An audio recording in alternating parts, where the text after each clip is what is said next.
At mahigit 3 dekadang hinintay at gayon, muling nakamit ng Mapua Cardinals ang kampyonato sa NCAA Men's Basketball. At yan ang tinutukan ni Nico Wahe. The wait is over. Dahil matapos ang 33 taon, muling nagkampiyon sa NCAA Men's Basketball Tournament ang Mapua Cardinals. Tinalo nila ang Benilde Blazers sa Best of 3 Finals ng NCAA Season 100. Ang final score, 94-82.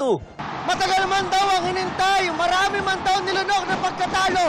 Lahat daw ng yan ay sulit dahil sa wakas, balik Mapua at balik Intramuros na ang tropeyo ng NCAA Basketball Tournament.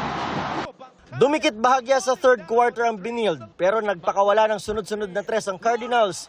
Pinangunahan ni Mark Cuenco ang opensa ng Mapua na umiskor ng 18 points. Emosyonal si Mapua head coach Randy Alcantara na kabilang sa players noong 1991 na huling championship ng Cardinals. Grabe, hindi ko ma-explain kasi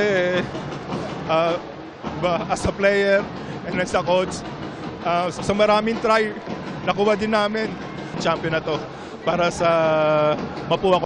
Si Clint Escamis ang tinanghal na Finals MVP. I wanted this so bad. Para sa kanila, sa mga pamilya namin, sa mga pangarap namin, para sa lahat ng mga tao dito, sa lahat ng sumusuporta sa amin.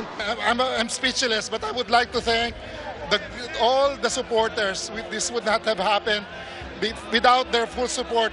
We're about to celebrate our 100th year founding anniversary. So this win is very fitting for our celebration. All praise naman si Blazers head coach Charles True sa ipinakita ng Mapua laban sa CSB. Tough loss. Give credit to Mapua. They played well and they deserve to be the champions. It was a very good game. No, we saw the journey of both teams and we'd like to congratulate Mapua. It has been a journey for them. Para sa GMA Integrated News, Nico Wahe, nakatutok 24 oras.